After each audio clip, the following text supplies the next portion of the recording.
అపోస్తలుల కార్యములు 20వ అధ్యాయము.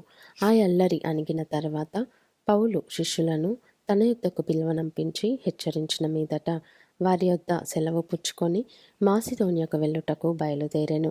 ఆ ప్రదేశంలో యందు సంచరించి పెక్కు మాటలతో వారిని హెచ్చరించి గ్రీసునకు వచ్చెను. అతడు అక్కడ 3 నెలలు గడిపి ఓడ ఎక్కి సిరియాకు వెళ్ళవలెనని ఉండగా అతని విషయమై యూదులు కుట్ర చేయుచున్నందున మాసిదోనియా మీదుగా తిరిగి రావాలనని నిశ్చయించుకొనెను.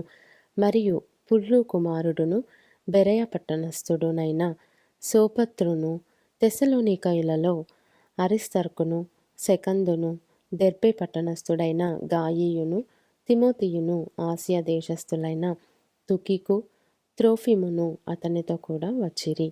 వీరు ముందుగా వెళ్ళి త్రోయలో మా కొరకు కనిపెట్టుకొని ఉండిరి. పులియని రొట్టెల దినములైన తరువాత మేము ఓడ ఎక్కి ఫిలిప్పి విడిచి 5 దినములలో త్రోయకు వచ్చి అచ్చట వారి యొద్ద 7 దినములు గడిపితిమి.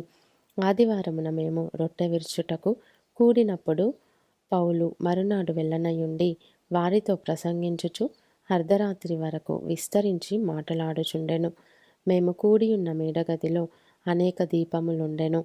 అప్పుడు ఐతుకు అనునొక యవ్వనస్తుడు కిటికీలో కూర్చుండి గాఢ నిద్రపోయి పౌలు చాలాసేపు ప్రసంగించుచుండగా నిద్రాభారము వలన జోగి 3వ అంతస్తు నుండి క్రిందపడి చనిపోయిన వాడై ఎత్తబడెను.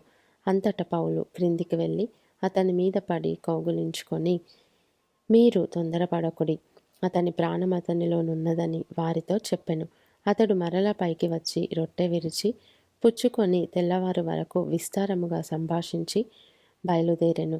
వారు బ్రతికిన ఆ చిన్నవానిని తీసుకొని వచ్చినప్పుడు వారికి విశేషమైన ఆదరణ కలిగెను. మేము ముందుగా ఓడ ఎక్కి అస్సులో పౌలును ఎక్కించుకొనవలెనని అక్కడికి వెళ్ళితిమి. తాను కాలినడకను వెళ్ళవలెనని అతడు ఆ ప్రకారముగా మాకు నియమించి ఉండెను. అస్సులో అతడు మాతో కలుసుకొనినప్పుడు మేము అతనిని ఎక్కించుకొని మితులేనేకు వచ్చితిమి. అచ్చట నుండి వెళ్ళి మరునాడు కీయోసునకు ఎదురుగా వచ్చితిమి. మరునాడు సమోసునకు చేరి ఆ మరునాడు మిలేతుకు వచ్చితిమి. సాధ్యమైతే పెంతెకొస్తు దినమున యెరూషలేములో ఉండవలెనని పౌలు త్వరపడుచుండెను గనుక అతడు ఆసియలో కాలహరణము చేయకుండా ఎఫెసును దాటిపోవలెనని నిశ్చయించుకొని ఉండెను. అతడు మిలేతు నుండి ఎఫెసునకు వర్తమానము పంపి సంఘపు పెద్దలను పిలిపించెను.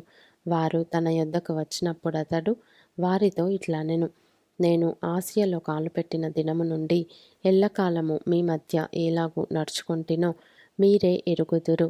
యూదుల కుట్రల వలన నాకు శోధనలు సంభవించినను కన్నీళ్లు విడుచుచు పూర్ణమైన వినయభావముతో నేను ఎలాగున ప్రభువును సేవించుచుంటినో మీకే తెలియను.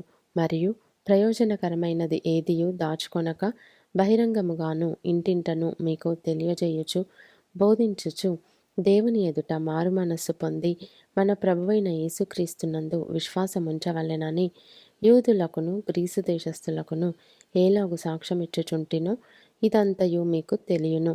ఇదిగో నేనిప్పుడు ఆత్మయందు బంధింపబడిన వాడనై యెరూషలేమునకు వెళ్ళుచున్నాను. అక్కడ నాకు ఏమేమి సంభవించునో తెలియదు గాని బంధకములను శ్రమలను నా కొరకు కాచుకొని ఉన్నవని పరిశుద్ధాత్మ ప్రతి పట్టణములోనూ నాకు సాక్ష్యమిచ్చుచున్నాడని తెలియను. అయితే దేవుని కృపాసువార్తను గూర్చి సాక్ష్యమిచ్చుటయందు నా పరుగును నేను ప్రభువైన యేసు వలన పొందిన పరిచర్యను తుదముట్టింపవలెనని నా ప్రాణమును నాకెంత మాత్రమును ప్రియమైనదిగా ఎంచుకొనుటలేదు. ఇదిగో దేవుని రాజ్యమును గూర్చి ప్రకటించుచు నేను మీ మధ్యను సంచరించుచుంటిని. మీలో ఎవరునూ ఇక మీదట నా ముఖము చూడరని నాకెప్పుడు తెలియను. కాబట్టి మీలో ఎవరి నాశనము విషయమైనను నేను దోషిని కానని నేడు మిమ్మును సాక్ష్యము పెట్టుచున్నాను.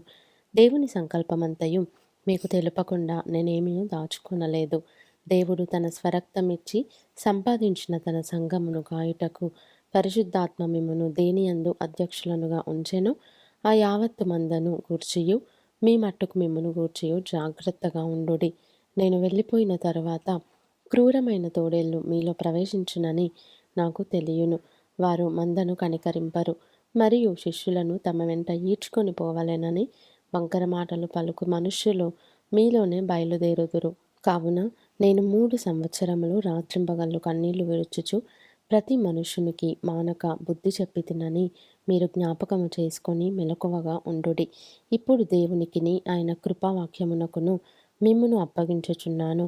ఆయన మీకు క్షేమాభివృద్ధి కలుగజేయుటకును పరిశుద్ధపరచబడిన వారందరిలో స్వాస్థ్యం అనుగ్రహించుటకును శక్తిమంతుడు. ఎవని వెండినైనను బంగారమునైనను వస్త్రములనైనను నేను ఆశింపలేదు. నా అవసరముల నిమిత్తమును నాతో ఉన్నవారి నిమిత్తమును ఈ నా చేతులు కష్టపడినవని మీకే తెలియను.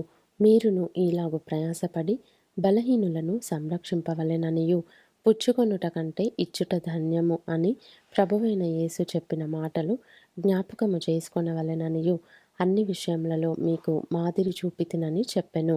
అతడు ఇలాగు చెప్పి మోకాల్లోని వారందరితో ప్రార్థన చేసెను. అప్పుడు వారందరూ చాలా ఏడ్చిరి. మీరు ఇక మీదట నా ముఖము చూడరని అతడు చెప్పిన మాటకు విశేషముగా దుఃఖించుచు పౌలు మెడ మీద పడి అతనిని ముద్దు పెట్టుకొని వారు ఓడ వరకు అతనిని సాగనంపిరి.